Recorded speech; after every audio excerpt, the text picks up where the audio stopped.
재작년도 테크크런치 디스럽트 갔을 때 빌더 AI인가 어떤 쇼핑몰처럼 되어 있고 에어비앤비 같은 앱 만들어줘 하면은 이제 뭐 결제 뭐 붙이고 리뷰 뭐 하고 이렇게 그냥 서브웨이에서 음식 주문하듯이 견적 딱 나오고 몇 주 만에 쇼핑 가능하다. 가격이 또 되게 싸고 검색해보니까 그때 기업 가치가 조단위더라고요. 오늘 이거 준비하면서도 외주 개발사들 중에 100조 넘어가는 회사들 있고 사교 모임 가면 백인 애들이 와가지고 야 너 개발 안 필요해? 우리 인도에 좋은 개발자 있어. 이런 친구들이 꼭 하나씩 다 있는? 전 세계에서 채용을 하고 같은 시간대인 아르헨티나 맞아요. 개발자들하고 데이타임 때 같이 일하고 퇴근할 때 인도에다 맡기고 퇴근하면 24시간 돌아가는 거죠. 한국에서 8시간 돌아가는 게 빠를까?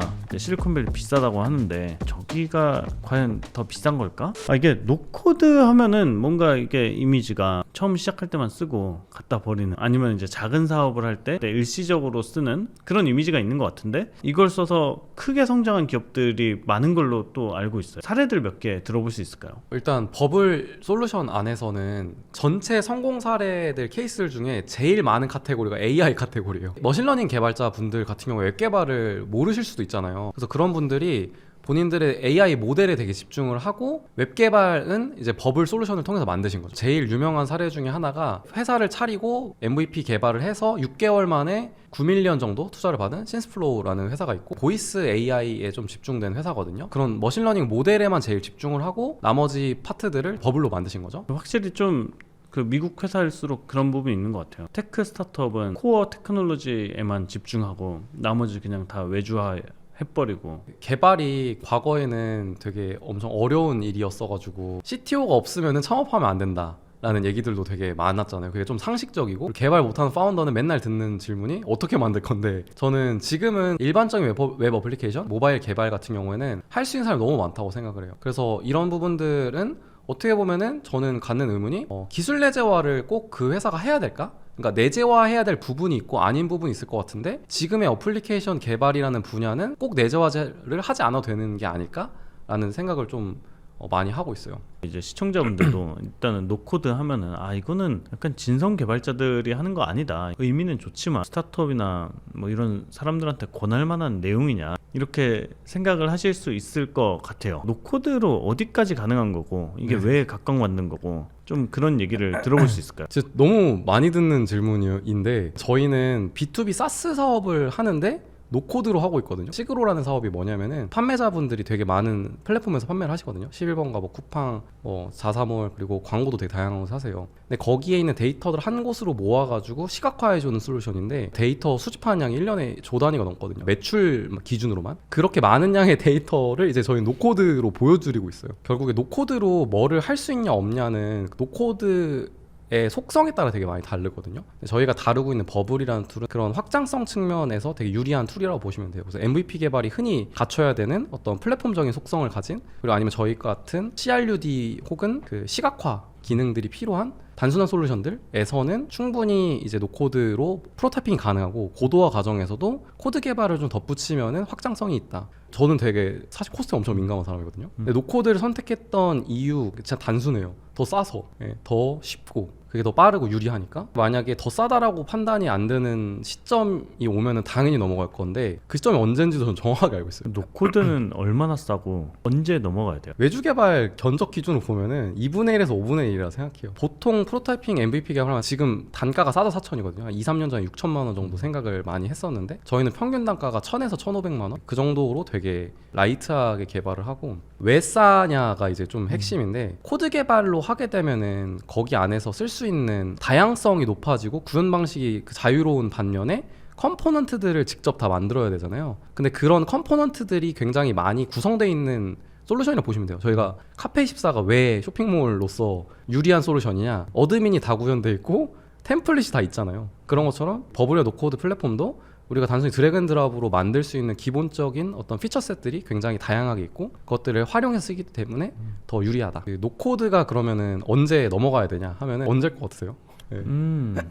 언제 넘어가야 될 것 네. 같냐? 그냥 진짜 상식적으로 말씀해 주시면 좋을 것 같아요. 노코드로 안 되는 게 있는데 꼭 해야만 되는 게 있거나 노코드 자체의 어떤 효율성이 한계에 부딪혔을 때가 있지 않을까 싶은데 그게 언젠지 잘 모르겠어요. 맞아요. 그러니까 딱 그거죠. 하고자 하는 게 기능이 없으면 그냥 그거는 못 쓰는 툴이 돼버리거든요. 특히 MVP 개발이나 프로덕트 같은 경우에도 소프트웨어가 만들다가 이거 만들어야 되는데 안 돼? 그럼 다시 만들어야 되니까. 근데 버블 같은 경우에는 그냥 쉽게 말씀드리면 자바스크립트 인베딩을 하고 서버를 만들어서 API 연결을 하면은 그런 부분들이 해소가 된다 보시면 돼요. 시그로 같은 경우도 대용량 데이터 연산이 중요하고 그런 작업들은 저희는 데이터 웨어하우스 OLAP 형태의 그 빅쿼리라는 그 DB를 쓰거든요. 그래서 그걸 써가지고 처리를 하고 API 연결해가지고 보여드리는 식으로 하고, 화면 같은 경우도 렌더링을 할 때 차트가 데이터 양이 많아지면 점이 많이 찍혀야 되면서 브라우저에다가 부하를 주거든요.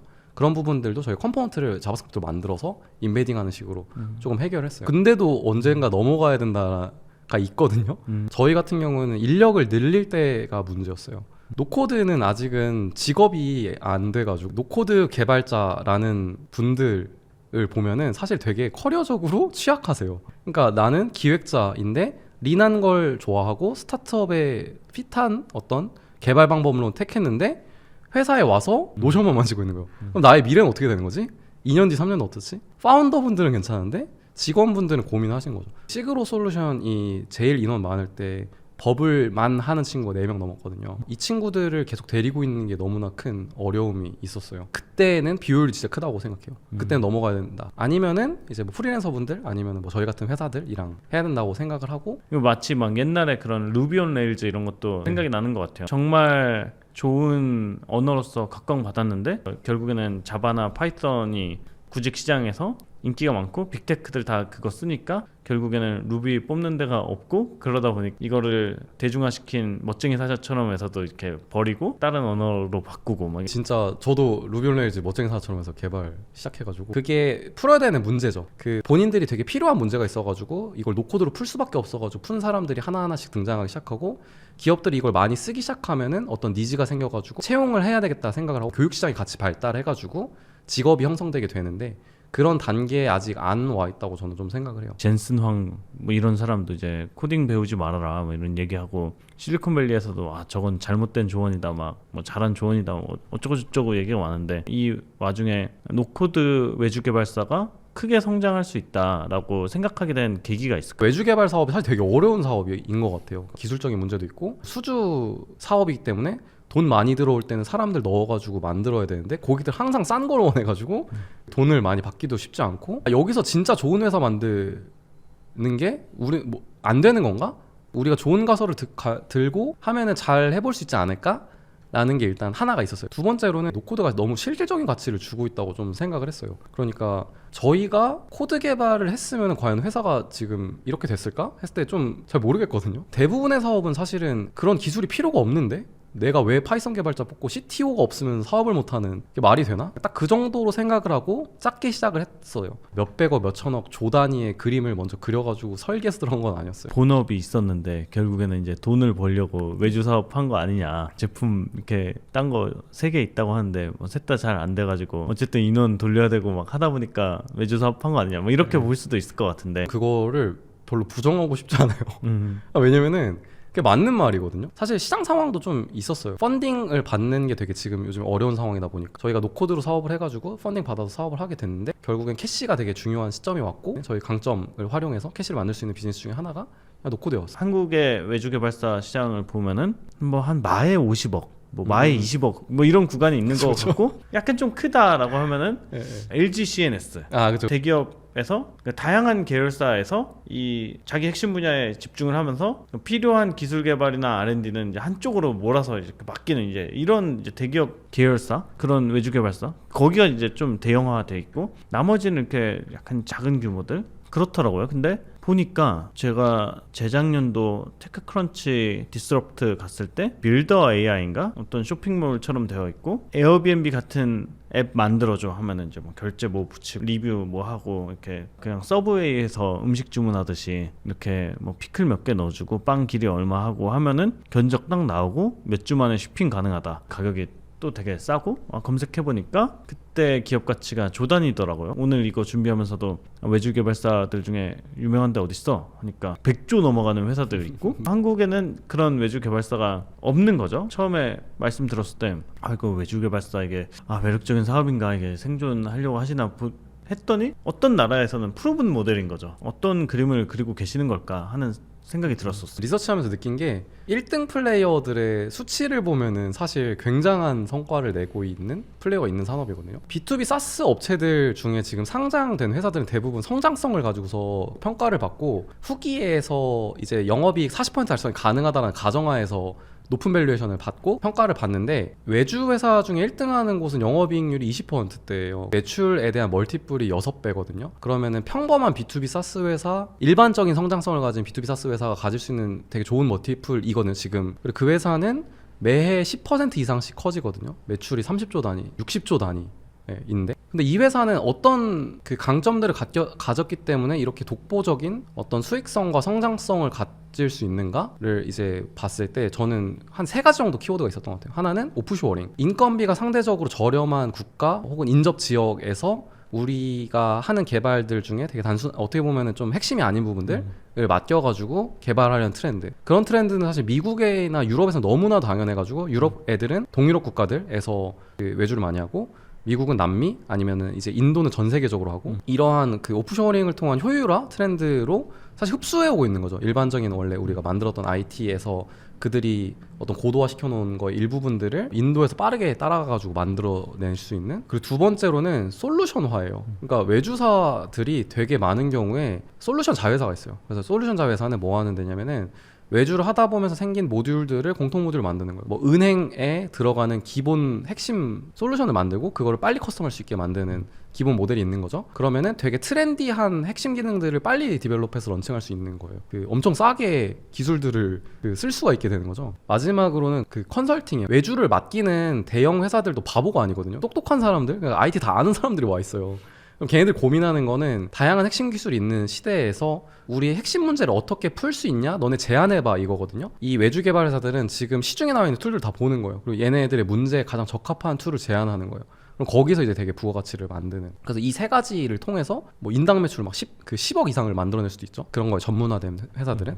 그런 방향성으로 그들이 이제 강력한 해자를 만들고 있는 것 같아요. 어떻게 보면 소프트웨어 폭스콘 같은 느낌도 나고, 인건비가 괜찮고 선진국에서 시차도 좀 괜찮게 나는 나라에 정말 똑똑한 사람들이 모여서 전 세계에 필요한 들어오는 것들을 반복 숙달하다 보니 너무너무 잘하게 되는 분야가 생기고, 그거를 바탕으로 컨설팅도 할 수 있게 돼서 뭔가 패키지 상품을 되게 잘 제공할 수 있게 되면은 그걸 바탕으로 조단위 회사가 나올 수도 있다, 뭐 이렇게 정리를 해볼 수 있겠네요. 네, 맞아요.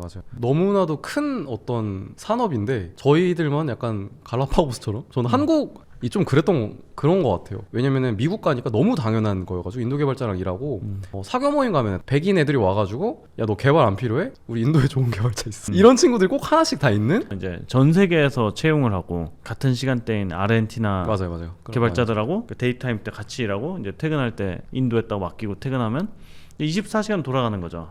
이게 한국에서 8시간 돌아가는 게 빠를까? 실리콘밸리 비싸다고 하는데 저기가 과연 더 비싼 걸까? 뭐 이런 생각이 좀 들 때도 있고, 반대 사이드에서는 그 미들맨 비즈니스 이게 엄청나게 많이 발달되어 있는 거죠. 이제 특히 이제 백인 분들 오셔가지고 나 어디 연결할 수 있어, 커미션만으로 먹고 사는 그런 분들도 되게 많고. 맞아요. 그러니까 한국은 왜 그러지? 라고 했을 때 그냥 되게 단순한 이유인데 언어 때문인 것 같긴 해요. 인도 애들 영어를 하니까 그냥 거기서 필요했던 건 그러니까 연결과 신뢰인 거죠. 지구 반대편에 있는 애들을 내가 믿고서 외주를 맡겨도 돼? 이런 거를 그냥 담보해줄 한 명의 그 사람이 필요했던 것 같은데, 한국 같은 경우에는 영어가 안 되다 보니까 내가 인도 사람들이랑 일을 할 수가 있나? 이런 의문들이 되게 많았던 것 같은데, 저희는 또 보는 트렌드가 그런 것도 있어요. 그러니까 최근에 파운더들 글로벌 창업 되게 많이 하잖아요. 그러다 보니까 영어에 엄청 그 오픈이 많이 됐고 영어도 되게 잘해요. 그러다 보니까 요즘에 인도, 방글라데시, 뭐 베트남 이런 곳에서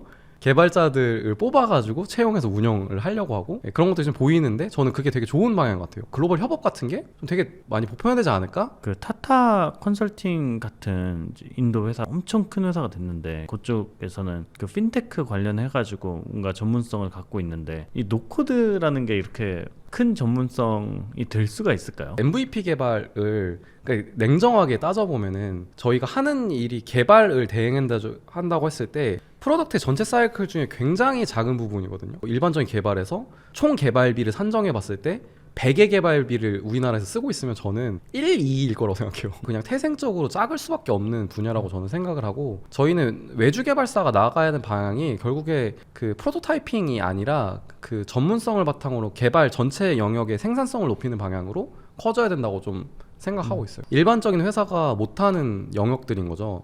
외국의 개발자랑 막 시차도 있고 어떻게 보면 믿을 수도 없는데 어떻게 일을 하지? 해서 그런 브릿지 역할을 해주고 그리고 필요한 인원들을 되게 다량으로 공급해 준다거나 전문성을 주는 그 역할들을 한 건데 지금 소프트웨어 개발에서 저는 일반적인 개발들 그러니까 뭐 리액트를 통해서 어떤 솔루션을 만들다 데이터베이스 그러니까 파이썬을 활용해 가지고 서버를 만든다 이런 개발들의 영역들에서 줄 수 있는 것들은 되게 한정적일 거라고 생각해요. 결국에는 저희가 해야 되는 거는 저희만의 어떤 산업 경험 그러니까 MVP 개발 경험 혹은 그 기술적인 경험들 대용량 데이터 처리라던가 최적화라던가 속도에 대한 부분들 이런 것들의 경험을 많이 누적하고 그 경험을 바탕으로 기업들에서 내부 인력을 할 수 없는 어떤 전문 분야들을 저희가 되게 효율적으로 풀어주는 거 이게 일단 하나의 큰 중요한 축이라고 생각을 하고 있고요. 두 번째로는 이건 언어 이제 말씀을 드렸는데 저는 되게 많은 회사들이 사실은 이 언어의 문제 때문에 개발자들을 해외에서 쓰기는 쉽지는 않을 거라 생각해요. 일반적인 많은 회사들에서 개발도 잘 모르시고 어떤 소프트웨어 그러니까 한국에서 비즈니스 하시려고 하는 분들한테 너무 오버일실 수 있거든요. 그런 분들이 일반적인 개발 자체를 직접 안 하시고 베트남에 있는 개발자를 통해서 훨씬 더 싸고 효율적으로 하실 수 있게 저희가 구독으로 도와드리는 것도 되게 중요한 축으로 보고 있어요. 그 베트남에 대해서도 좀 궁금한 게 베트남 왜 가신 거 직원이 30명이나 되는데 네. 어떤 잠재력을 본 건지. 네네네. 친구가 베트남에서 사업하고 있었거든요. 베트남 개발자들이 되게 잘한다라는 얘기를 들은 거죠. 어떻게 보면 그냥 저는 좀 생존의 문제였던 것 같아요. 당시에 나는 소프트웨어 개발 회사인데 이런 개발 역량적으로 그리고 기능을 잘 만들 수 있는 구조를 우리는 갖춰야 된다고 생각하고 그런 기회이면서 어떻게 보면은 남들은 다 이걸 결국엔 알게 돼서 할 텐데 라는 생각을 했었어요. 그래서 베트남 오피스를 되게 작게 이것도 한두 명 인턴을 뽑아가지고 시작을 해봤고 알게 된 베트남의 특징들이 몇 가지가 있어요. 인도가 사실 외주 개발 TCS 같은 경우에 1970년대 후반 80년대에 시작해가지고 그러니까 몇십 년 동안 이게 어떻게 보면은 되게 기간 산업이 될 정도의 아주 큰 회사가 나올 수 있다라는 거를 보여줬어요. 그러다 보니까 어떻게 보면 동남아시아 국가들이 제조업 기반으로 그러니까 노동집약적 사업 기반으로 성장하려고 하는 트렌드들을 한번 해봤을 때 이게 벽이 있구나라는 걸 깨닫고 보인 게 저는 IT 아웃소싱 그리고 비즈니스 프로세스 아웃소싱이었던 것 같아요. 그래서 필리핀 같은 경우도 이제 콜센터 같은 비즈니스 되게 크게 하고 있는 곳들이 많고 베트남 같은 경우에도 이제 IT에 대해서 국가적으로 되게 많이 밀어주려고 한 것 같아요. 나라 전체에서 인력을 키워가지고 IT 사업을 해야 되는 결국에는 4년제 그리고 고등학교 때부터 컴퓨터공학에 어떻게 보면 오픈돼가지고 트레이닝 받은 인재의 숫자가 베트남이 5배가 많아요. 한국보다. 베트남 애들은 어떻게 보면 좀 한국이랑 비슷한 문화예요. 좀 샤이하고 겸손하고 장기적인 관계를 중요하게 생각하고 좋은 인재들이 되게 많은 국가라서 저희는 베트남이 되게 좋은 기회라고 생각을 해요. 그 회사들도 한국이랑 일본 시장에 되게 관심이 많아요. 외주 회사들이. 왜냐면 한국이랑 일본이 비슷한 속성이 있어요. 그러니까 문화적으로도 비슷한 것도 있고 언어적으로 갈라파고스 형태여가지고 좋은 개발자에 대한 수요가 되게 많은 해외 개발자들 쓰는 거에 대해 되게 닫혀 있었는데 이제 막 조금씩 열리고 있는 코비드 이후로 그런 트렌드를 맞아서 되게 외주사들 많이 나오고 크고 있죠. 저도 이거 베트남 관심을 갖게 된 게 저는 한국의 그런 K 컨텐츠가 영원하지 않을 거라고 좀 보는 편이에요. 창의적인 IP를 잘 제작을 하는데 납품을 하면은 그게 우리 거가 아니에요. 그러니까 우리 거가 아니라는 게 우리가 오징어 게임 랜드를 우리가 만들 수가 없잖아요. 그건 넷플릭스가 만들 수 있는 거고 넷플릭스가 그 IP를 활용해가지고 뭐 추가적으로 돈을 더 버는 거고 우리의 어떤 고유 IP가 별로 없다 뭐 이런 것도 있고 근데 여기까지 가능했던 거는 똑똑하고 열정적이고 하드워킹하는 인재들이 많았기 때문인데 그런 인재들이 앞으로도 많을까? 그리고 지금과 같은 가격으로 넷플릭스에 계속 공급할 수 있을까? 좀 아니라고 생각을 했어요. 미국에서 되게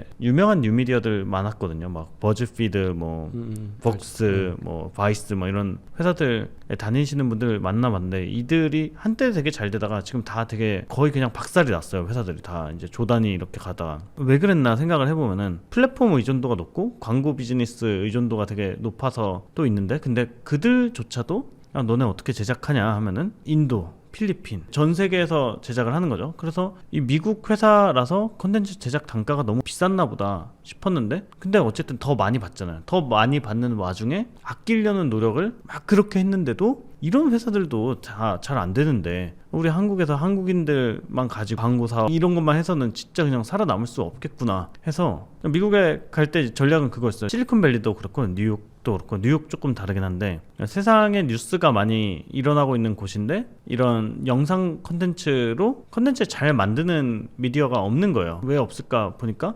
물가가 너무너무 비싸서예요. 실리콘밸리에서 스토리텔러, 비디오그래퍼를 채용해가지고는 여기서는 진짜 답이 안 나오겠구나. 테크크런치가 영상 못하는 이유가 있는 거죠. 가설은 이거였죠. 여기서 정말 살신성인으로 네트워크 뚫고 촬영을 해서 이 한국의 똑똑한 사람들한테 편집을 맡기고 근데 나아가서 인도나 어떤 다른 나라에 약간 노동력의 많은 부분을 맡길 수 있다면 그러니까 우리만의 어떤 제작 파이프라인을 되게 잘 구축할 수 있으면 아 그래도 해볼만 하겠다. 근데 이런 도전은 별로 많이 안 할 것 같다 라는 생각이 있었고 한국에서 어쨌든 스타트업 테크만 집중을 했을 때 뭐 광고 사업, 이오 플래닝, 뭐 교육 사업 그냥 트래픽 만드는 게 아니라 비즈니스 모델 자체를 재설계하는 시도를 했었으니까 미국에서 거기까지 가면은 뭐 만들 수 있겠다.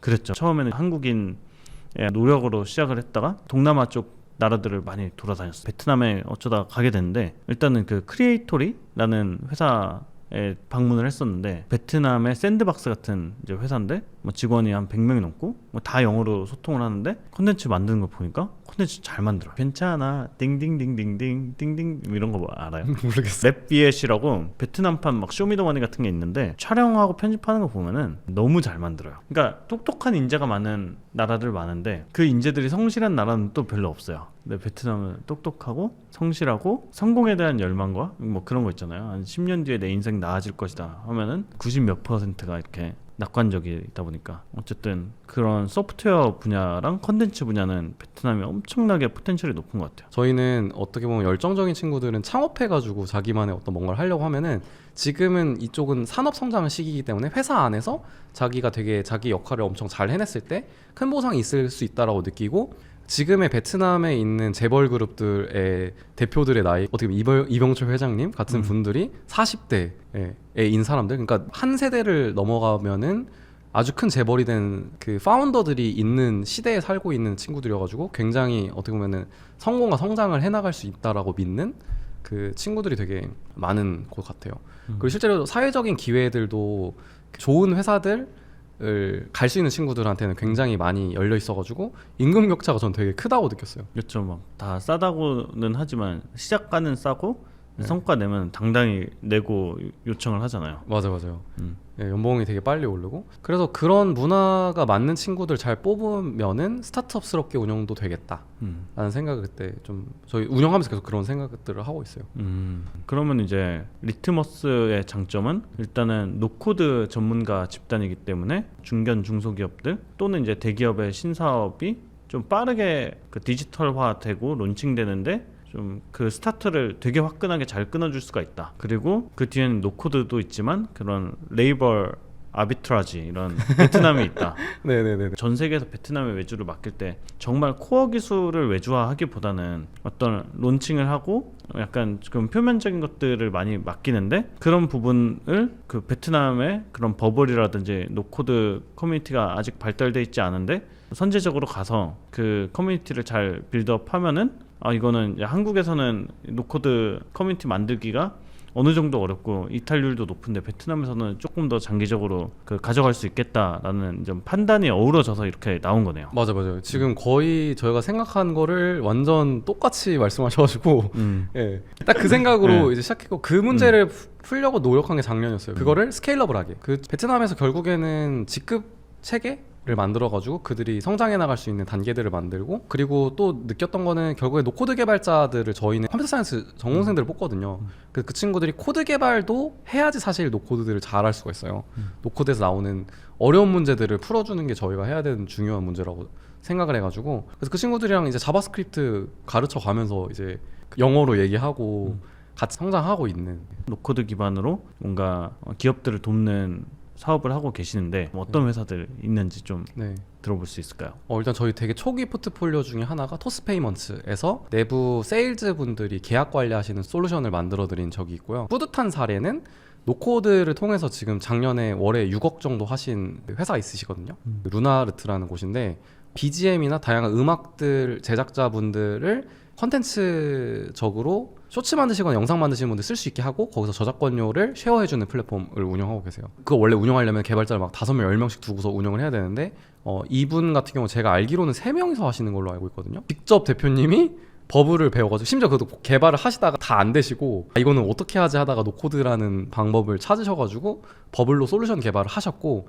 그걸로 수익을 되게 내시는 과정에서 트래픽이 엄청나게 많아지신 거예요. 그래서 막 로우수가 몇백만 줄이 되다 보니까 버블로 어떻게 이걸 해결하지 하는 상황에서 저희 찾아오셨고, 대량 데이터 처리해본 경험들을 살려가지고 지금 현재 노코드의 어떤 한계들을 해결할 수 있는 솔루션들을 좀 개발을 해드리고 있어요. 베스트 슬립 같은 사례를 보면은 떠오르는 게 국내 대기업들한테 이런 이야기 진짜 많이 들었거든요. 대기업들은 이렇게 AI 뜨고 막 4차 산업혁명 뜨면서 되게 테크 회사 이미지를 갖고 싶어 하잖아요. 근데 개발자들이 지원을 안 하는 거야. 그렇죠. 저 회사는 전통 회사야. 저기 말고도 갈 데 많아 하면서 대기업 HR 담당자분들이 우리는 연봉을 올려놔도 개발자들이 지원을 안 해요 라고 하면서 그런 거잖아요. 이제 일단은 이제 조직 자체가 개발자 친화적으로 구성되어 있지 않을 거고, 레거시가 단단할 거고, 그리고 이미지적인 것도 있고, 그래서 이제 개발자들이 안 들어오는 건데, 예를 들어서 베스트 슬립 같은 회사도 좀 어떤 제품 본질은 엄청 잘하지만 이게 개발자를 채용을 해서 개발 문화를 구축을 하고 개발자 커리어를 이렇게 내부적으로 막 신경을 써서 이렇게 뭔가 조직 그걸 내재화하려면은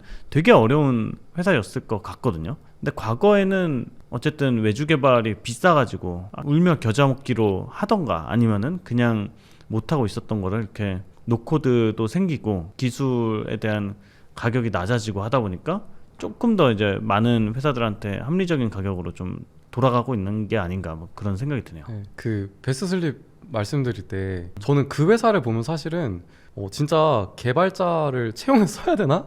라는 생각 거길 보면서 제가 오히려 하게 됐어요. 왜냐면은 거기 입장에서 그냥 투입된 인원수 대비 인건비가 한국 평균 근로자 가격 수준도 안 되거든요. 저희가 제안드린 금액이, 제안들어서 하고 있는 금액이. 그렇게 봤을 때 이 회사는 일단 CTO에 대한 부담을 줄이고, 저희는 이제 베트남 개발자와 한국에서 PM분이 붙어가지고 어떻게 보면 중간 소통 그리고 기술적인 컨설팅을 해주는 게 되게 커요. 왜냐면은 우리가 이걸 자동화하고 싶은데 어떤 식의 솔루션이 나와야 되는가에 대한 부분을 저희가 구체화해드리는 게 되게 중요한 역할이거든요. 그래서 그런 상황들을 봤을 때 진짜 이런 회사들은 저희도 뿌듯하고 대표님도 되게 좋아하시는 그런 사례인 것 같아요. 되게 좋은 사례인 것 같아요. 요즘에 제가 눈여겨보는 되게 좋은 창업 트렌드라고 느끼는 게 뭐 솔로프러너라고 볼 수도 있고, 되게 적당한 크기의 문제를 풀면서 먹고 살 수 있는 사람들이 많아졌다 라는 게, 뭐 사람들은 맨날 이제 중요한 문제 풀어라, 큰 꿈을 꿔라 라고 하는데, 근데 뭐 다 그럴 필요는 없고 작은 꿈 꾸다가 큰 꿈 꿔도 되는 거고, 뭐 그렇다고 보는데, 이제 뭐 예를 들어서 옛날 같은 경우 불과 한 3, 4년 전만 해도 뭐 홍대 로컬만을 위한 어떤 앱을 만든다 라고 하면 이게 경제성이 안 나왔잖아요. 개발자 몇 명 필요하고, 야 홍대만 해가지고 되겠어? 딴 데도 해야 되고, 뭐 그런 것들이 있었는데, 근데 요즘에는 해도 되거든요. VC 투자 안 받고 돈을 왕창 벌어야겠다는 생각은 없지만 근근히 먹고 살면서 내가 살고 있는 지역에 내 기술과 아이디어를 통해서 기여를 하면서 살래, 거기서 소프트웨어를 활용할래 하면은 이게 가능해진 거죠. 기술을 활용해서 선택할 수 있는 삶이 좀 되게 다양해졌다라는 게 굉장히 좋은 트렌드라고 보고 있어요. 네. 그거는 저는 좀 그런 생각도 있어요. 지금 사실 힙한 스타트업은 저는 뷰티 화장품 브랜드들이라 생각하거든요. 그 회사들을 보면서 저는 뭐 어떤 현타가 되게 많이 왔거든요. 나는 왜 뭐가 하려고 테크를 운운했지? 근데 그 그들이 사실 하고 있는 거는 저는 엄청난 가치 창출이라고 생각해요. 그러니까 일단 뭐 경제 발전에 영향을 줄 정도일 수도 있고 진짜 매출 규모가 엄청 커져가지고 한국 브랜드들의 화장품에 대한 인지도도 높이고 있고 근데 그분들이 되게 중요하게 생각했던 것들을 보면은 사실 되게 사업의 본질적인 부분 우리는 뭐 하는 브랜드고 우리가 집중해야 되는 거는 뭐냐를 되게 잘 알고 있었던 것 같아요. 그러니까 과거에는 제조의 많은 부분들을 직접 해야 됐으면은 그 회사들은 사실 되게 적은 인력으로 기획을 잘하는 회사라고 저는 생각하거든요.